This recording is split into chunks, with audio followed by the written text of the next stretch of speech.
Bonjour, bonsoir et bienvenue à toi dans ce nouvel épisode de CHAP, le podcast découvert des artisans engagés du futur, réalisé par le Chapiteau à Marseille.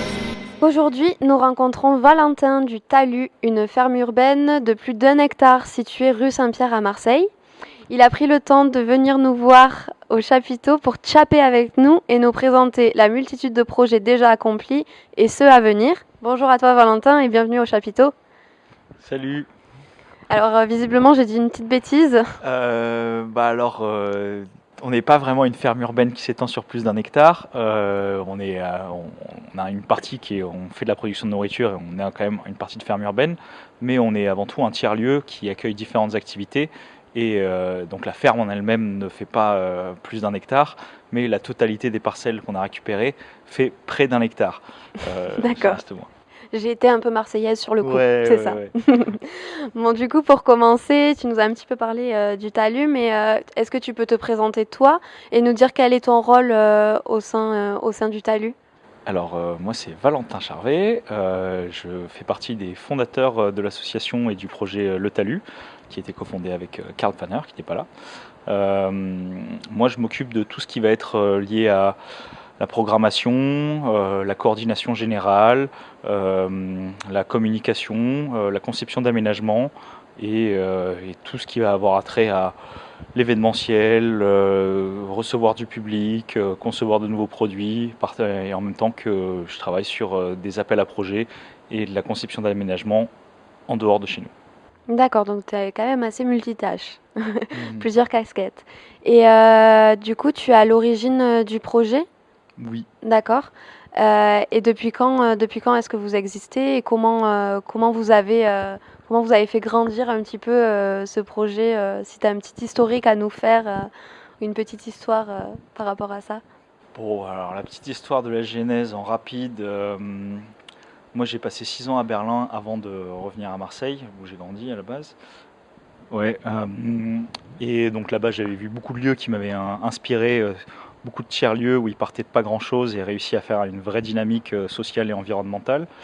L'idée était un petit peu de recréer un petit peu la même sauce ici, mais méditerranéenne. On a l'association qui a été créée par Frédéric Denel en 2016. À la base, on cherchait des premiers projets où faire quelque chose. On a fait un petit jardin dans une école à la Pointe-Rouge. On a fait un îlot de bac potager dans une cité à Frévalon. Puis on a eu l'opportunité de pouvoir récupérer ces terrains qui sont des délaissés de l'autoroute de la L2, où on a récupéré ces terrains à l'état d'une décharge de chantier en avril 2018. Donc le projet a commencé à se monter dès 2016 et a vraiment commencé à être opérationnel mi-2018. D'accord. Et du coup, est-ce que tu avais une formation spécifique dans l'entrepreneuriat social ou pas du tout ?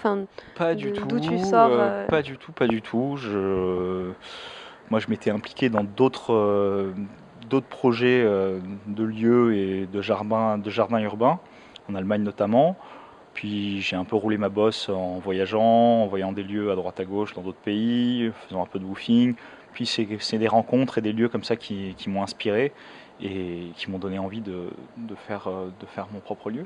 Et du coup, dans ce lieu, quelles sont les missions principales un petit peu du Talus ? On a pour vocation de montrer que des solutions sont possibles, donc que ce soit pour l'environnement, pour l'insertion sociale, la mixité, la pédagogie. Donc on essaye de faire quelque chose. Donc les différentes activités, on a de la production de légumes sur place qui sont en vente directe. Les gens viennent à même récolter dans le champ. On fait de la location de bacs potagers aussi, où il y a 116 bacs potagers que les gens peuvent louer pour faire leur propre potager à l'intérieur. On a tout un pôle pédagogique qui intervient aussi bien dans les écoles qu'au sein de la ferme ou même à l'extérieur pour certaines structures. Donc on accueille des scolaires, on accueille aussi des handicapés, des gens en insertion, donc tout ce volet pédagogique. On a aussi du coup toute la partie animation on essaie de faire des petites formations rapides sur des sujets très divers, que ce soit apprendre la lactofermentation, apprendre à faire des meubles en palette, apprendre à faire plein de sujets divers et variés, où aujourd'hui il y a plein de gens qui ont accumulé des savoirs, qui ont envie de les partager. L'idée c'était un petit peu d'avoir un espace pour pouvoir accueillir ces gens-là et faire un petit peu de la transmission. Donc nous on a vocation, c'est en ça, à pouvoir accueillir d'autres structures pour que eux puissent développer un peu ce qu'ils font et pouvoir montrer ça à une diversité de personnes. Et là, donc la mixité est quelque chose qui est vraiment important pour nous, que ce soit la mixité d'usage comme la mixité de public. Donc tout se passe au sein du même lieu et il y a des gens qui viennent pour des raisons complètement différentes. Des gens qui vont venir acheter juste des légumes, des gens qui vont venir parce qu'on fait un événement culturel avec de la musique.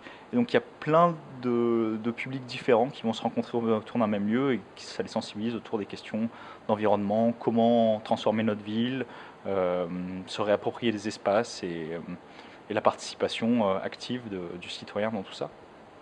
Si j'ai bien compris, par exemple, un particulier peut venir proposer un atelier à faire, par exemple, au talus? Oui, si c'est il y a des gens qui sont un petit peu en reconversion ou qui ont un boulot, mais qui développent une activité, où ils ont commencé un petit peu pour pouvoir proposer une activité, faut quand même avoir un petit peu théorisé qu'est-ce que c'est que le contenu qu'on m'a proposé, mais oui, on a des gens qui viennent et qui nous disent: «Ah bah tiens, moi, ça fait des années que je fais, du kéfir, du kombucha, je commence à bien maîtriser mes recettes, tout ça, puis j'aimerais pouvoir en parler à d'autres gens et puis l'expliquer» et puis on essaie de trouver un petit fonctionnement pour que ce soit possible. Et donc du coup, on a cet aspect quand même assez social.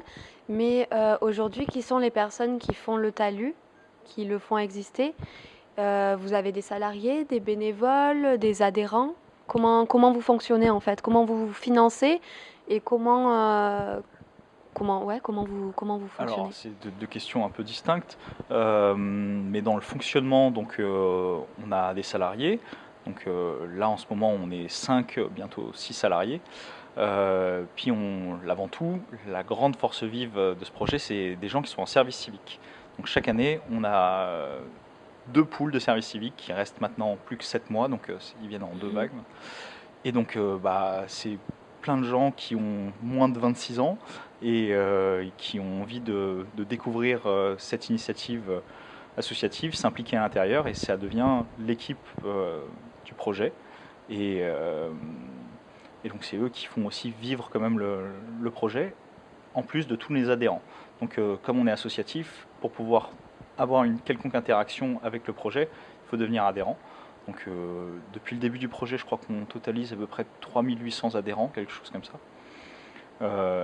qui s'impliquent notamment bénévolement tous les mercredis lors des chantiers participatifs. Donc nous, c'est comme ça qu'on a monté le projet, qu'on a construit tous les aménagements et qui a encore lieu aujourd'hui. C'est que tous les mercredis, on invite tout le monde à venir nous filer un coup de main pour construire et entretenir ce lieu. Donc c'est un moyen assez divers où il y a des gens de plein d'horizons qui se rencontrent. Tu vas avoir aussi bien des gens qui sont retraités, que des gens qui sont étudiants, que des gens qui sont dans la vie active, qui viennent et qui ne savent pas encore qu'est-ce qu'ils vont faire le jour où ils vont venir, mais ils participent et ils vont nous aider à ce soit nettoyer le poulailler, faire des semis, aller faire des aménagements, construire du mobilier. Et donc voilà. Donc on trouve toujours quelque chose à faire. Si on vient au talus, on ne s'ennuiera pas, en tout Non. cas. Ok, très bien. Donc en fait, à l'heure où on parle là, on a plein de petits légumes, plein de petites herbes aromatiques qui sont en train de pousser. Est-ce que vous pouvez nous faire comme un petit voyage immersif au sein du potager, enfin au sein du jardin, et nous présenter un petit peu les petits recoins, qui fait quoi, enfin qu'est-ce qui pousse dans chaque petit coin, quelles sont vos fiertés par exemple, ce que vous avez réussi à faire pousser, auquel vous auriez peut-être pas cru? Alors en soi, le fait qu'il y ait des choses qui poussent et qui soient comestibles aujourd'hui, c'était un challenge à la base. Donc on est quand même parti d'un endroit qui était une décharge de chantier. Peut-être qu'on pourra mettre des images dedans, mais ça a été de pouvoir recréer un sol vivant en assez peu de temps et pouvoir transformer quelque chose qui était complètement délaissé à aujourd'hui quelque chose qui produit de la nourriture. Donc on fait plein de légumes feuilles, on va faire notre produit phare, c'est un mesclin où on fait plein de légumes feuilles qu'on mélange toutes les semaines, qu'on lave avec des fleurs à l'intérieur, qu'on propose. Mais on a aussi planté des arbres fruitiers. C'est un projet un peu d'agroforesterie. On a essayé de mixer du coup des grands arbres fruitiers avec des arbres, une strate plus basse de petits arbustes fruitiers, des couvre-sols, certains arbres qui sont fixateurs d'azote, d'autres qui vont être plus gourmands et vont consommer de l'azote pour pouvoir faire des fruits. Euh, et qu'on essaye, c'est un petit peu l'aspect circulaire qu'on a essayé de développer sur le lieu. On a aussi un pôle de compostage où les gens viennent déposer leurs déchets. On en donne une partie aux poules, une autre qui reste au compost. On utilise la fiente des poules pour pouvoir réamender les sols et les arbres. Qu'est-ce qui pousse? Plein de choses, que ce soit, ça dépend les saisons. Après, dans le maraîchage, on va quasiment toute l'année, on va pouvoir faire de la salade. Mais quand ça va commencer à être le printemps, on va pouvoir faire tout ce qui va être les tomates, les courgettes, même si c'est pas notre cœur de métier. On est plutôt sur des légumes feuilles qui vont pousser vite et qu'on va pouvoir rapidement tout récolter et mettre une autre culture. On est sur quelque chose, on fait un itinéraire technique qu'on appelle le maraîchage bio-intensif. Donc intensif, mais parce qu'en fait, c'est entièrement aucun produit chimique, rien d'autre que de l'eau finalement dedans. On ne travaille pas le sol, mais par contre on fait une rotation rapide. C'est-à-dire que sur une seule et même planche de culture, vous allez pouvoir avoir 6 à 8 plantes, même parfois plus, sur une année. À la différence d'un endroit où on met une plante, elle va pousser pendant 6 à 8 mois, puis on va la récolter, puis après fini. Donc nous on essaie d'optimiser vraiment ce qu'on peut sortir de cette petite surface de terre pour avoir un maximum de gens qui puissent bénéficier de ces légumes. En plus du coup de ce que vous faites dans le jardin, donc dans la ferme aussi, si je peux l'appeler comme ça, vous avez d'autres projets. Dernièrement, on a entendu parler d'un projet d'ampleur qui s'appelle le Talus Village. Est-ce que c'est toujours d'actualité? Est-ce que vous pouvez nous en parler un petit peu plus Est-ce que tu peux nous en parler un petit peu plus, nous présenter ce projet? Aujourd'hui, donc toute la partie qu'on a aménagée qui est le jardin, on arrive un petit peu au bout de ce qu'on a de l'aménagement en tout cas. Et là, on est en train de se déployer sur l'autre partie du terrain qui est juste à côté.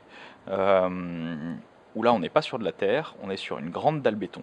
Donc, on a proposé quelque chose d'un petit peu différent, qui est de recréer un village d'un nouveau genre. Le but, c'était de faire une place du village un peu du 21e siècle, où il y aurait différentes infrastructures et qui puissent être mutualisées et de l'espace pour d'autres personnes pour pouvoir s'impliquer. Donc on va monter un pôle de transformation alimentaire avec une cuisine pour pouvoir faire de la transformation et des animations autour de l'alimentation durable. On va monter quelques bureaux, notamment pour nous, parce qu'on commence à être une équipe qui a besoin d'un bureau, parce qu'on travaille dehors toute l'année, et qui va aussi servir de pôle d'insertion numérique pour pouvoir réduire la fracture numérique avec notamment les gens des quartiers environnants. On va avoir un atelier bois, métal, qui va accueillir tout un pôle de recyclerie. Donc pour pouvoir accueillir des artisans et transformer des matières, récupérer des matières et leur donner une nouvelle vie. Puis il y aura un pôle événement pour pouvoir accueillir aussi bien du spectacle vivant, des conférences, concerts, festivals. Et puis cette grande place centrale va pouvoir servir à mettre des exposants, que ce soit... là on est en train de lancer une dynamique avec des marchés. Donc avoir un marché de producteurs. Nous, on est à la confluence de 3 arrondissements, le 10, 11 et 12, qui sont les 3 arrondissements de Marseille où il n'y a pas de marché. Donc on s'est dit que ce serait quand même pas mal de monter un marché à cet endroit-là. Mais tout ça est en phase d'aménagement. Donc là, sur cette année, pendant la partie où on aménage, on propose à des structures extérieures de venir s'installer sur place et proposer quelque chose sur cet espace extérieur. Donc on a des gens qui proposent des choses très variées, aussi bien quelqu'un qui va avoir un projet de faire un four à pain, que des gens qui vont faire des ateliers de low-tech pour les réfugiés, quelqu'un qui monte une recyclerie sportive, des gens qui vont faire des cours de salsa, de la danse verticale, slackline, acro-yoga, des choses aussi autour du compost. Donc, comme on a cette grande parcelle qui fait 4500 mètres carrés, on s'est dit que pendant toute la partie où on aménageait, ce serait dommage qu'elle ne serve à rien. Et souvent, ce qui manque pour pouvoir accueillir des gens et faire quelque chose, c'est souvent un lieu. Donc nous, on voulait mettre ce lieu à disposition d'autres personnes. D'accord. Et du coup, pour mettre en place ce type de projet, est-ce que vous êtes subventionné? Vous avez quoi un peu comme modèle économique? Parce que du coup, vous avez les adhésions qui, je suppose, chacun donne enfin, il y a une petite participation Ouais, alors monétaire. l'adhésion pour tout le monde est à 6 euros l'année. D'accord. Ou alors pour des gens qui sont juste de passage, on fait une adhésion de 24 heures à 1 euro. Mhm. Et pour tous les gens qui sont minima sociaux, c'est 1 euro l'année. Ça, c'est une partie des financements. Donc en rapide, en fait, on a trois grandes parts dans nos financements. Un qui va être les subventions, une autre qui va être le mécénat et une autre qui va être l'activité. Euh, donc les subventions, c'est souvent sur des choses très fléchées qui sont liées à l'animation, à l'environnement, ou par exemple on a construit des serres, on a réussi à faire financer par une subvention la construction des serres. Donc c'est sur des choses comme ça très fléchées. Après on a le mécénat, donc on va chercher. Il y a plein de grandes entreprises qui ont des fondations. Ces fondations collectent de l'argent par les bénéfices des entreprises et mettent cet argent à disposition de structures associatives quand ils répondent à des appels à projets. Donc nous, on répond à beaucoup d'appels à projets afin de pouvoir faire financer notre action, parce qu'à partir du moment où on fait de l'environnemental et du social, plus on pousse le curseur sur l'environnement et sur le social, plus la rentabilité, plus ça a des coûts, et moins on gagne d'argent. Ça coûte de l'argent de faire tout ça, et finalement, pas grand monde va vous payer pour. Donc il faut faire financer ça par l'extérieur. Puis après, il y a un troisième tiers qui va avoir tendance à grandir avec les années. C'est notre activité, donc la vente de légumes, le fait d'accueillir des événements, les adhésions, les locations de bacs potagers, et tout ça. D'accord. Et du coup, est-ce que là, suite à la crise sanitaire de 2020, est-ce que ça a été un frein, par exemple, pour vous au niveau de l'élaboration de ces projets? Ou est-ce que justement vous avez pu développer peut-être une autre activité? Comment vous avez vécu cette crise un peu? Alors, nous, c'est quand même la force d'avoir un projet qui est multi-activité, c'est qu'on ne se repose pas sur qu'une seule jambe. Mm. On a plusieurs pattes, et donc quand on nous en coupe une ou deux ou plusieurs, bon, on arrive encore à tenir, à faire quelque chose. On a pu rester, nous, on a continué à être ouvert pendant toute la période de la crise sanitaire. Donc, même durant le premier confinement, nous, on continuait à travailler parce qu'on produit des légumes, on produit à manger, ce qui est une nécessité pour la nation. Donc on a continué à avoir une activité. Aujourd'hui, évidemment que la crise, elle nous impacte parce que c'est vrai que notamment la restauration et la vente de boissons est quand même quelque chose qui est non négligeable dans le modèle économique, qui aujourd'hui est clairement à l'arrêt. Mais c'est pas pour autant qu'on s'arrête. Nous, on continue à être ouvert, à pouvoir accueillir du public, pour pouvoir acheter des légumes, s'occuper de leur bac potager. On n'a pas structuré une nouvelle activité en fonction du confinement. C'est plutôt que certaines activités ont vu leur on décroît, sont moins importantes aujourd'hui. On a mis l'accent sur d'autres choses, et là, on est en train d'essayer de proposer notamment l'événementiel qui a beaucoup pâti, parce que aujourd'hui on ne savait pas trop. Là, on essaye de proposer de nouveaux formats d'événementiel qui sont adaptés à ce contexte sanitaire. Donc là, on organise des vide dressing, on va organiser des marchés, puis on est en train de concevoir toute une programmation qui puisse marcher même avec ce contexte-là. Oui, donc on vous fait confiance pour pouvoir rebondir rapidement et vous réinventer. Le but, c'est pas de se réinventer. Le but, c'est pour nous d'être toujours dans une continuité, et que s'il y a des contraintes, qu'on les intègre, mais qu'on continue à proposer des choses qui soient dans la même lignée de ce qu'on a toujours fait. Donc là, on va arriver malheureusement à la fin de cette rencontre. Mais pour finir, on a une requête très importante et totalement indispensable. Est-ce que tu peux répéter le plus vite possible chapper au chapiteau ou rouler une galoche à une taloche? Rouler une galoche à une taloche. Il faut dire la phrase en entier. Ah merde, non, oui, sinon c'est tu m'as trop dit. simple. Oui, parce qu'il y a le ou au milieu. Ouais. Non, c'est chapper au chapiteau et rouler une galoche à une taloche. Mais moi j'ai du mal. Chapper au chapiteau ou rouler une galoche à une taloche. Bien ouais. Merci beaucoup Valentin d'avoir accepté notre invitation. On espère pouvoir venir rapidement au talus pour visiter du coup ce petit potager et pourquoi pas mettre la main à la pâte. N'hésitez pas. Mais aussi on espère pouvoir te retrouver sur la piste de danse du chapiteau ou au bar, avec modération toujours. À bientôt Valentin, et bonne pousse de légumes à toi. Merci, à bientôt. C'est l'heure du chap. C'est l'heure du chap. Là c'est l'heure du chap. Je crois que c'est pile poil l'heure du chap. Oui, c'est l'heure du chap. Non mais si c'est l'heure du chap alors...